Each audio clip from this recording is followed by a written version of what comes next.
Okay, so I'm gonna try to do this on one take so I don't have to edit it and I can get it uploaded right away. But this is the story time about what it was like to be pregnant with twins. And goodness. Okay. So going all the way to the very beginning. I knew before anything that I was pregnant. Before I was even testing positive or anything, I knew I was pregnant. I would wake up with headaches. I even went into the urgent care one time and I was like, hey, like I'm having cramps along my sides. Like something's not right. There's something not right here. And then she's like, oh, well, you're just constipated. And I was like, okay, like whatever. I took a test that came out negative. I was too early. The next week, I would wake up with headaches, and I asked somebody else who had a child already, and I was like, hey, like what were your signs? Like, how did you know? And I told her I was waking up with headaches, and she's like, oh, you're not pregnant. Like, you could just stop with that. You're not even pregnant, so just don't even no.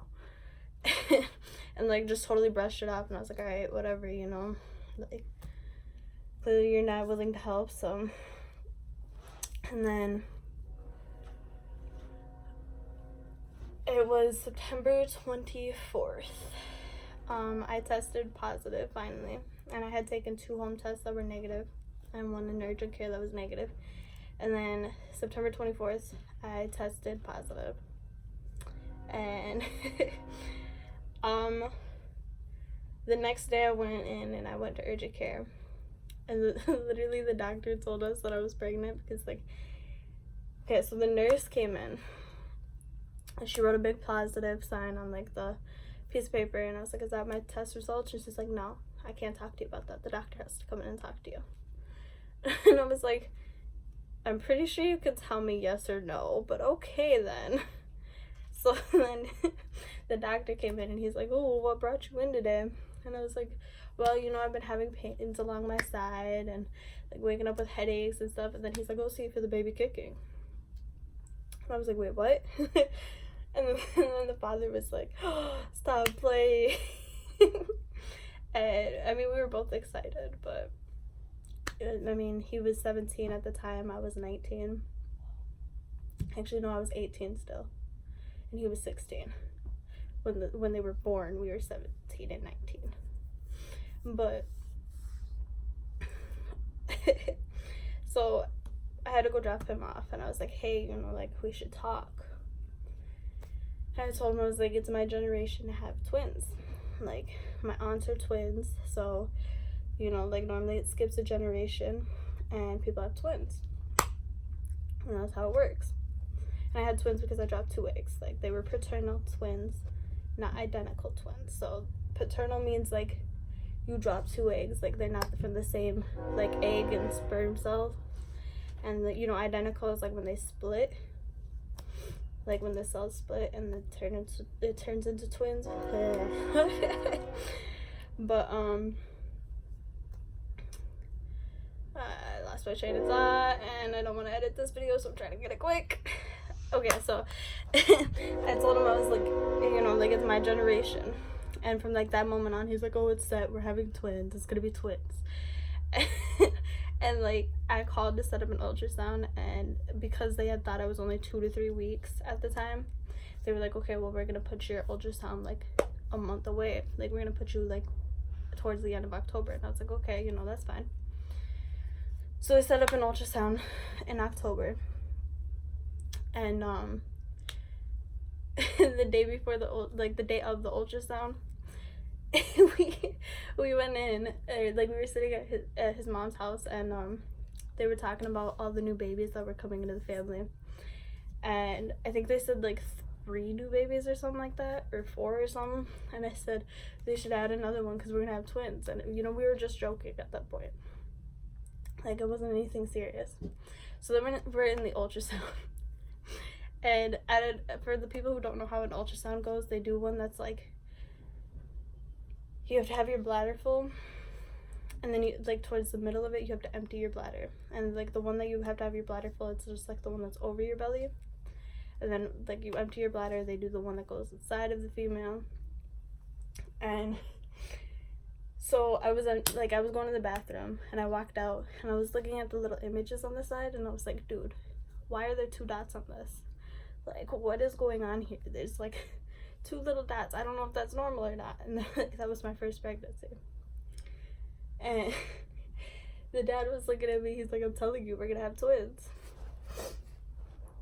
And then she came in and she was like doing like the whole like, it's a routine check to make sure like the surroundings are fine. And then she told me I was gonna have twins. And I mean, I saw it coming, but it's still like the shock factor, like, holy shit, you know, like, I'm having twins. Like, it's not just one baby. Like, 1 baby alone is a shock in itself. But 2 babies, like, that's crazy. But I mean, as far as the rest of the pregnancy was, like, I didn't have any morning sickness. I had 2 girls and I didn't have any morning sickness. The only time I really got sick was when I was like sick with the flu or something. I was really emotional. And the father, his name is John. I'm just gonna say John now because it's like a lot of work saying the father and like remembering to keep saying the father. But he spilled a cup of Tampico and I literally cried my eyes out. I was so upset. My biggest craving was like chicken noodle soup, that and orange juice. And the orange juice too would like help with my upset stomach. And I mean, it's crazy because like I had 2 babies and I didn't, like, I was smooth sailing. But the one thing though that is different from a regular pregnancy is I popped early, like really early. I think I was only 19 weeks measuring 40 weeks. And I mean, like, the stretch marks I got, like, if I like really try, like, I could, if I like lift my belly up and stuff, like puff it out, you can see exactly where the girls were. And it's cute, but I mean, it's stretch marks. But the hardest part of the pregnancy, I mean, like, I went back to school, I graduated, and I did that for my girls. And I told myself to, like, if I had kids, I was gonna, like, I was really gonna try for them. I was gonna give them a different life. And I mean, 2017, I was really suicidal. I was in a low place, like, was hospitalized twice for suicidal tendencies. I was self-harming on a daily basis, and then like I found out I was pregnant and I literally like forced myself to stop. I forced myself to get better, and I don't know how to explain how I did it. And it sucks because there's so many young people in the world that just, they're really going through things and I want to help them, but I don't even know how I help myself. And you know, when I say like the reason I'm alive is because of my kids, I'm not kidding. Like, if it wasn't for that pregnancy, there's a very good chance I would not be here today. And I'm trying not to cry. But it's crazy looking back at how things turned out, because I graduated, like, I went back to school in February. I graduated February 28th. And then I got my own apartment. And that was an argument itself because nobody wanted me to get my own apartment. They didn't think I could do it alone. And I wanted to because I wanted my kids to have a place to go home. Because I never had that growing up. My home wasn't even a home. It was a fucking trap house for meth addicts. And I wanted my kids to have their own room. It was only temporary. You know, everybody starts out in an apartment when they're just starting out. And I got the apartment March 7th. And then I went to this parenting class and they brought up, like, I was showing signs of preeclampsia, which is swollen eyes, swollen hands, like your face gets swollen. So I was researching it. Sure as shit, I was showing more signs than just the swollen. like parts, and I didn't know what preeclampsia was. I knew it was something I could get, but I had never looked it up because I didn't think that could happen to me. And I was only 20 something weeks. And they started doing tests, they did labs, they had me do this 24-hour urine sample. And then I went to the doctors. And it was the same week we got the apartment. We hadn't even had furniture yet. And he had me lay on my left side because my blood pressure was going up, and he thought it was maybe because the babies were laying on like a major artery or something. So I laid on my left side. My blood pressure was still high. He came back in and he said, yeah, like your lab results show that you have preeclampsia. There's a very good chance you're gonna have your kids today. I was freaked out. I was at the end of the 27th week, and they gave me the shots for the kids' lungs. They hooked me up to IVs. They transported me to the hospital, and the hospital in town. And they ended up transporting me by ambulance to the cities.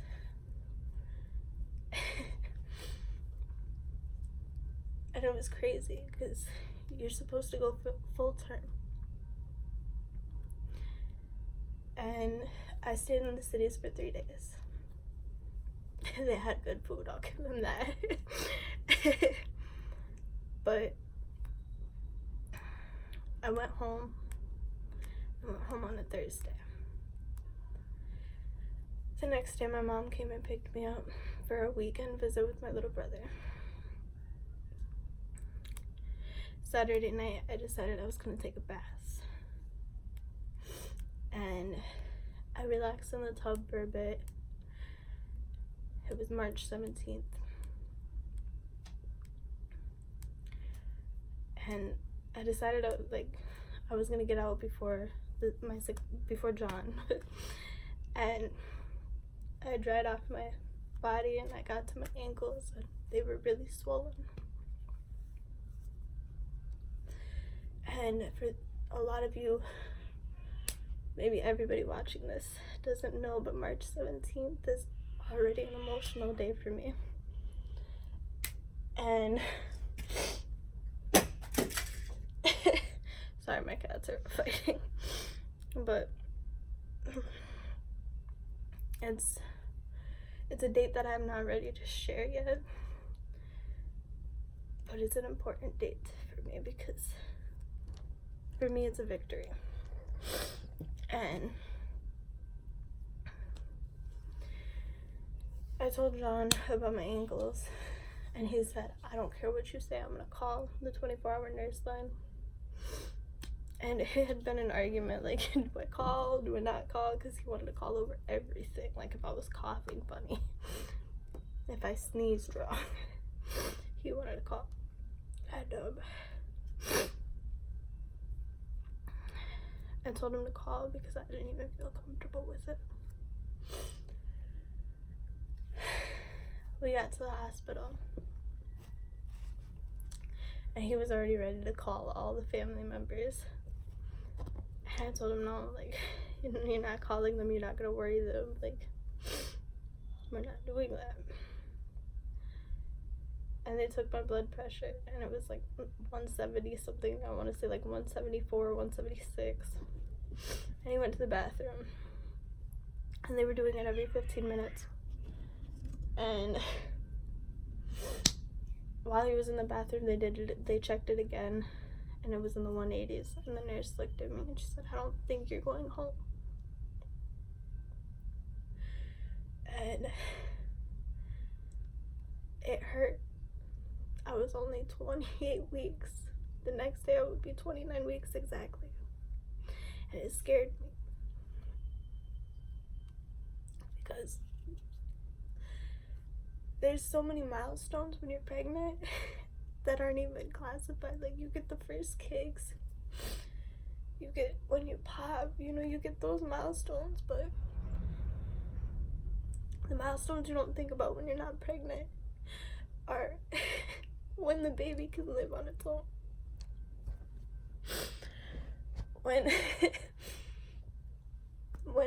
becomes a point where you're not at risk to have a miscarriage. And I was worried for all of those, the entire pregnancy. Because starting out, I was told I was a high-risk pregnancy, not just because I had twins, but because of the lining in between them, and I had a blood clot. And there was so much wrong when I started the pregnancy.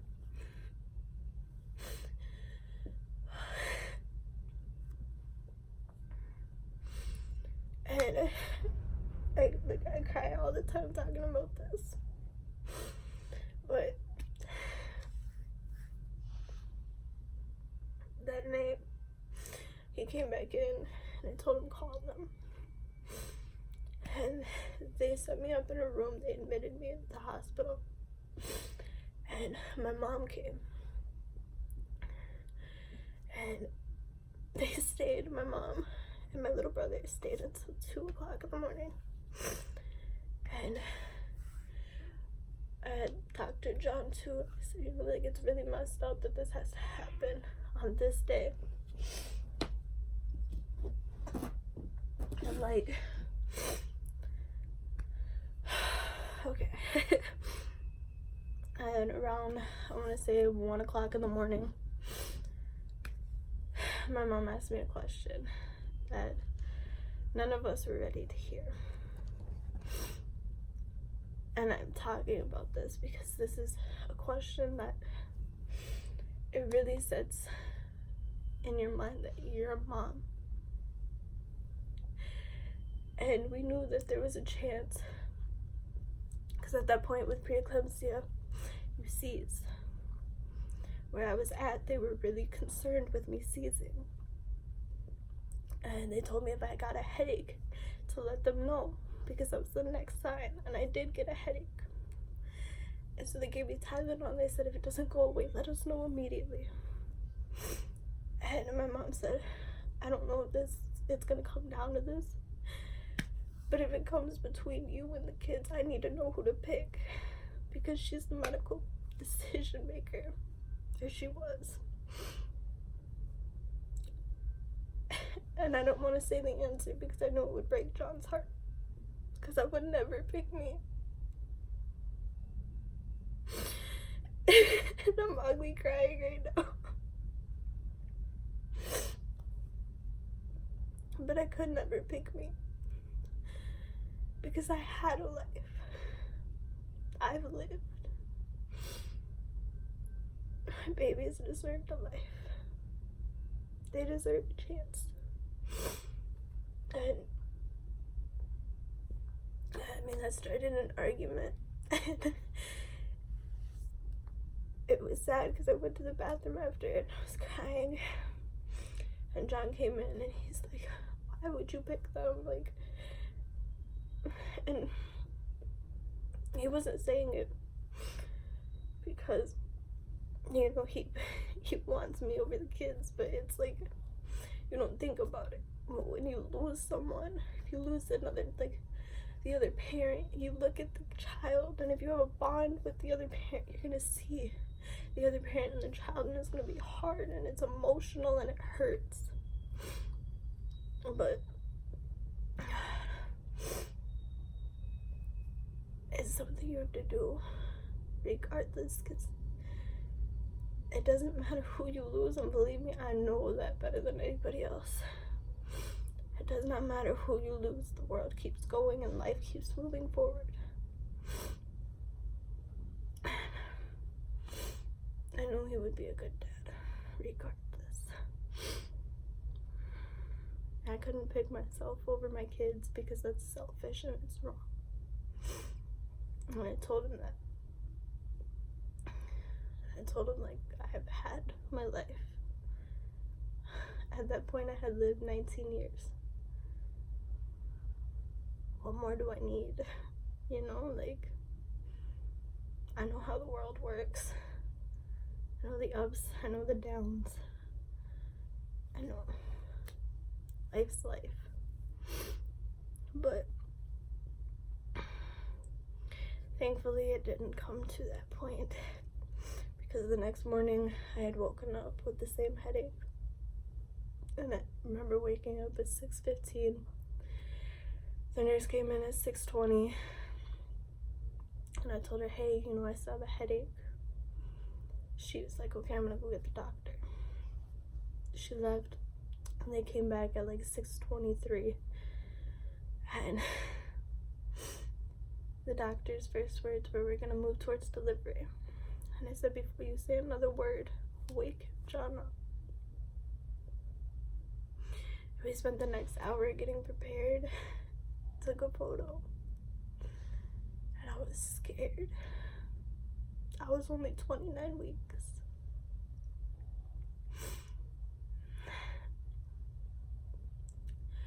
They gave me an emergency C-section. The night before we had talked about that, Gabby had flipped herself back to breech. And they told me if I pushed, I could risk killing her.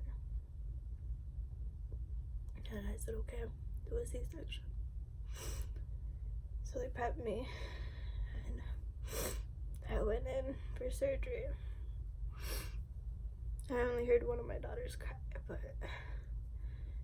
I imagine having a child at full term, you get to see the child right away. I didn't. In fact, I was the last person to meet my own kids. They took my kids and they put them in incubators because at 29 weeks, they can't breathe on their own, they can't eat on their own, they can't do anything on their own, they can't regulate heat. Isabella was born 2 pounds, 7.5 ounces. Gabriella was born 1 pound, 12.6 ounces.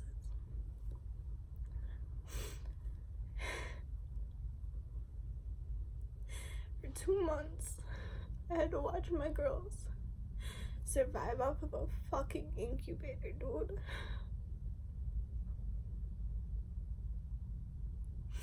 And I remember the first time I saw them, I was so hurt. I blamed myself, and it wasn't even my fault.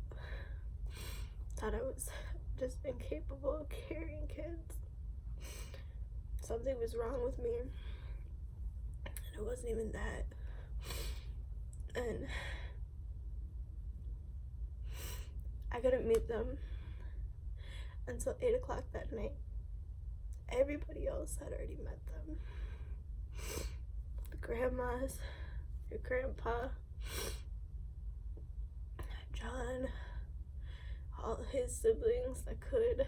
And in the NICU, they have a rule where you can't go in if you're under 18 and you're not directly related to the baby.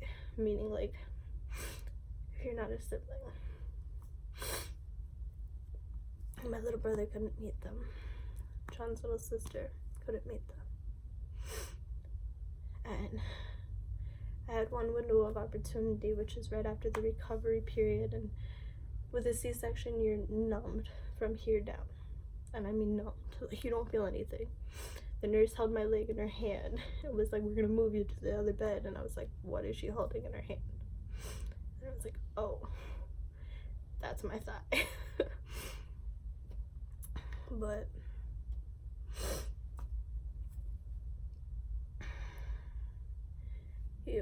45 minutes where you regain feeling, and it's weird.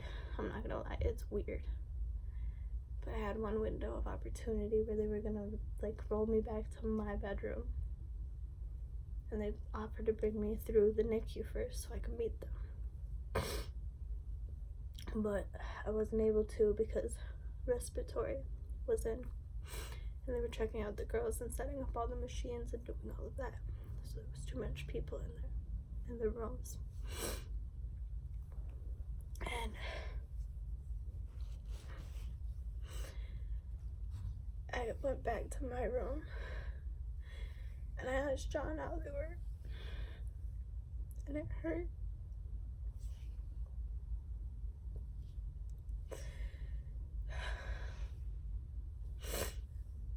He picked their names, like which one got which name.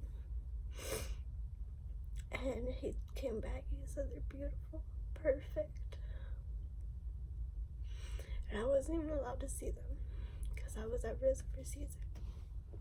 I couldn't even go to the bathroom on my own. Couldn't get up at all. Couldn't even put clothes on.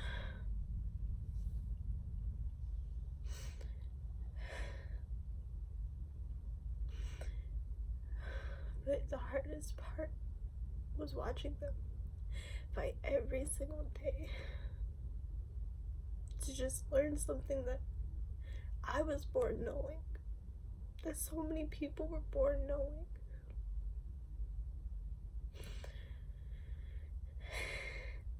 Gabby took a month and a half to learn how to breathe on her own.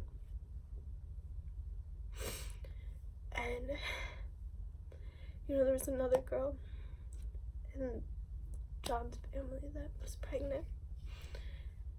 And right after I had my girl, she started talking about she wanted her baby born. And I said, are you fucking kidding me? I have to watch my kids fight to breathe every fucking day. I did skin to skin with Gabriella for the first time. And that's where, you know, they're laying against your bare chest. And she had what they called a spell, which is where her stats dropped and she stopped breathing. She got too comfortable. She thought she was back in the womb.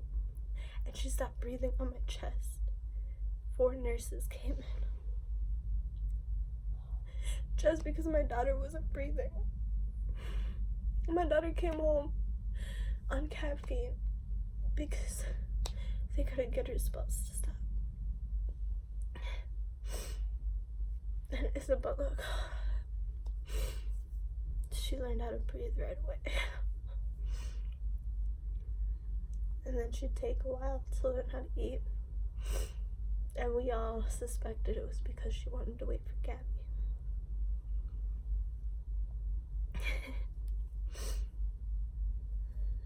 And there was a point where I felt like the world's shittiest mom, and I literally asked to speak to the therapist, like, at the hospital, because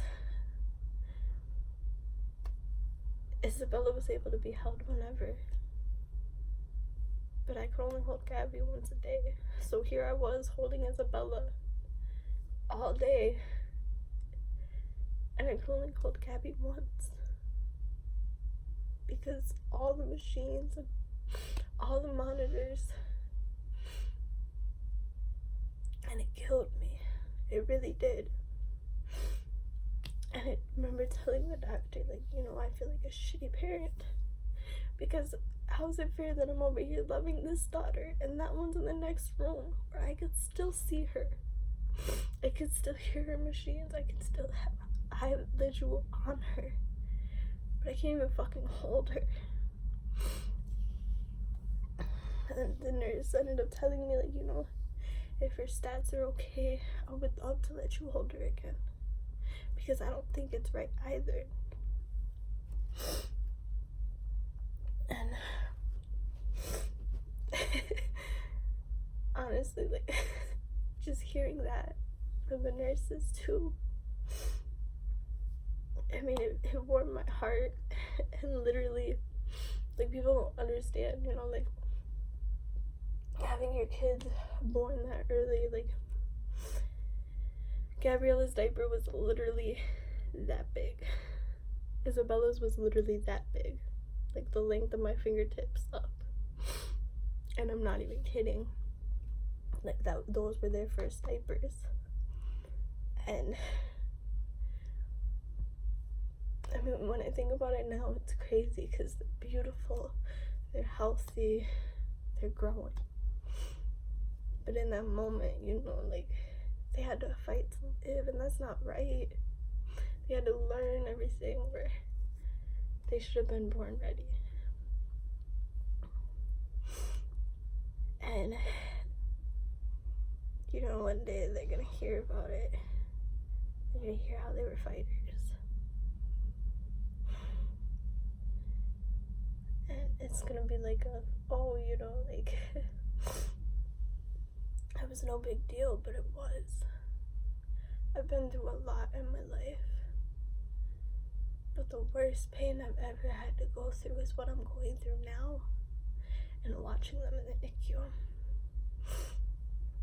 And the first night I went home, and I actually came back because their NICU was an hour and a half away from where we live. And I came back and we ended up staying at John's family's house, and you could call for updates. I remember breaking down crying, and he didn't know why. And I literally looked at him and I said, "You know how worried I am? Like, what happens if one baby ends up having some huge complication or something, and they don't get to Gabby in time because she's the one that's having all the spells, she's having all the breathing issues, and what happens if I lose my daughter? And it's not right." And no parent should have to worry about that.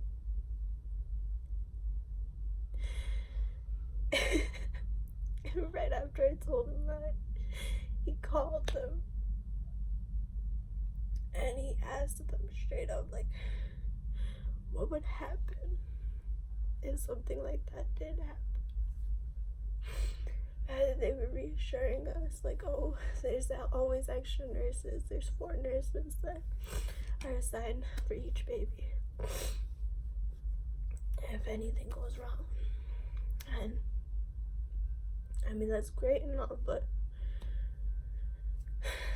anything can happen.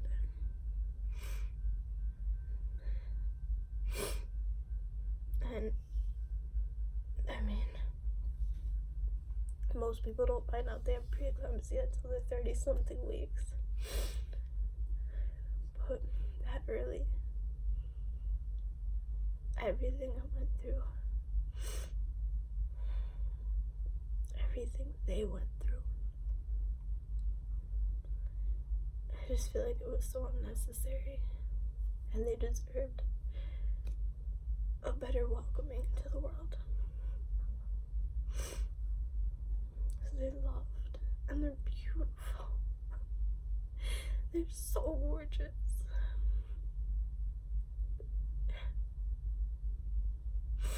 And towards the end, Isabella got to come home first, and it was right before Mother's Day.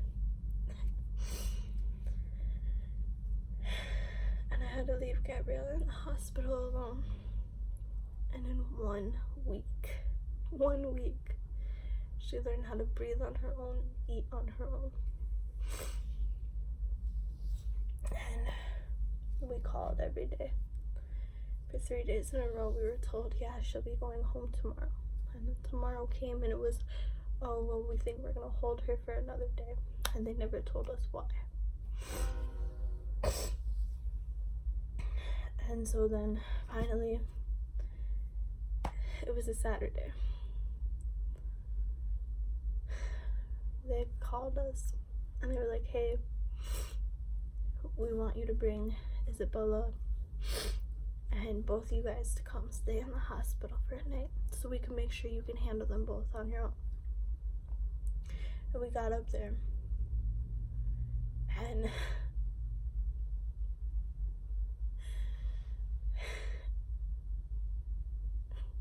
it wasn't right. My baby girl was screaming through her feedings. She didn't want to be held. She was crying constantly, and she was just unhappy. And I remember seeing some of the nurses laughing at her. And this was in the PICU, this wasn't the NICU. There's a difference between PICU and NICU nurses. And now that I know what it was, it hurts me that I didn't see it. And I'm not gonna go into all that, because I know this will be an hour-long video, and I've already cried a lot. But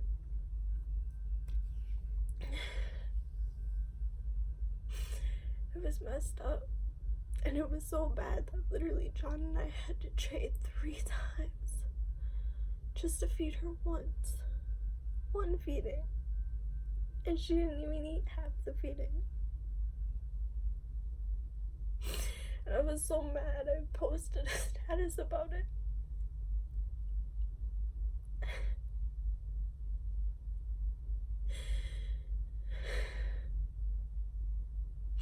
And I wish so bad that I could go back and tell myself what it was.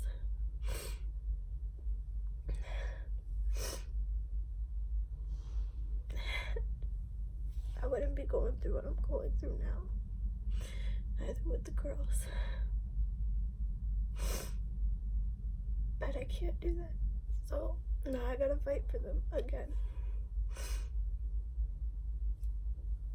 But being a mom has really shown me patience. Really.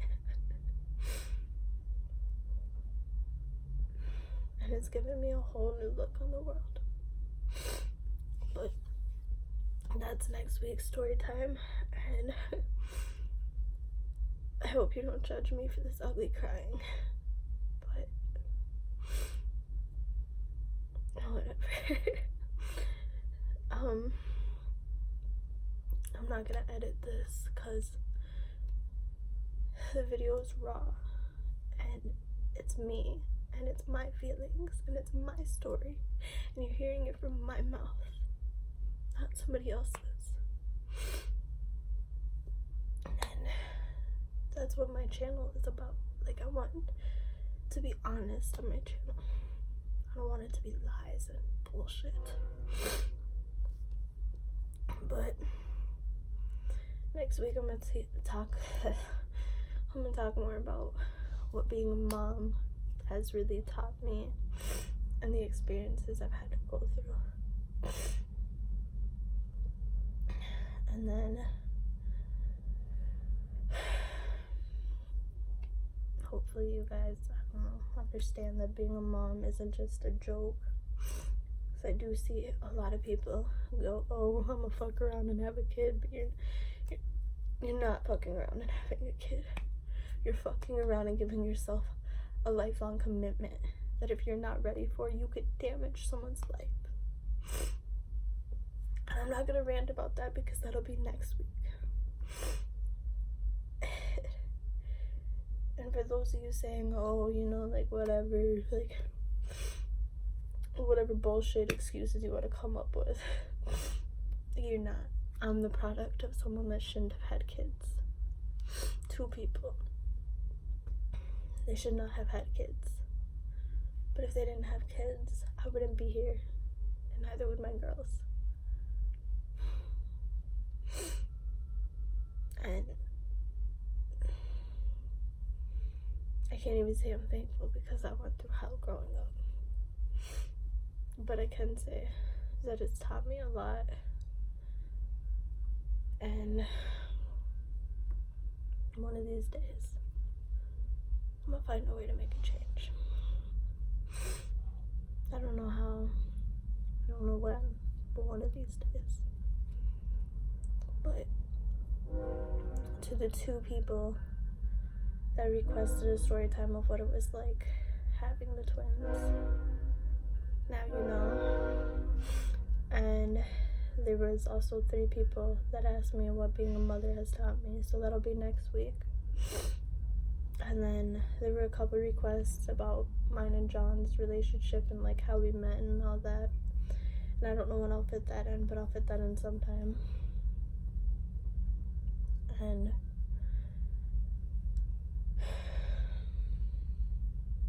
I don't know, just request story times. I always post my social medias below. This week's makeup look is like a little rainbow type look again, but different in a way.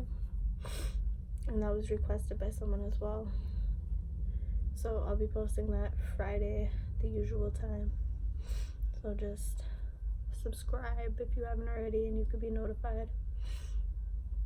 And I'm probably gonna take down the first 2 makeup tutorials if I'm being very honest, because let's be real, the editing on them was shit. But I had never edited a video in my life, so I'm still learning. Bear with me. But I hope you guys have a good day or night or whenever you see this. And always remember that you're beautiful and you're not alone. And even though life sucks sometimes, believe me, I know it sucks. You gotta keep fighting. You gotta push through. You gotta just force yourself, man. No matter what, force yourself, because it gets beautiful. It really does. I mean, I'm going through hell right now in my life, but I still have beautiful girls. I still have children that look up to me. And trust me, they make it all worth it. And one day you'll find that one rock that will make it worth it. And I hope you guys enjoyed this video and didn't cry like I did. But I know I'm gonna get a couple messages that said, oh my god, your video made me cry. But obviously it made me cry too, so. But this video is now 41 minutes long, so I'm sorry for being so long. And I hope you guys enjoy it. Like, comment, subscribe, whatever, you know. And again, always remember you're worth it. And things will get easier soon.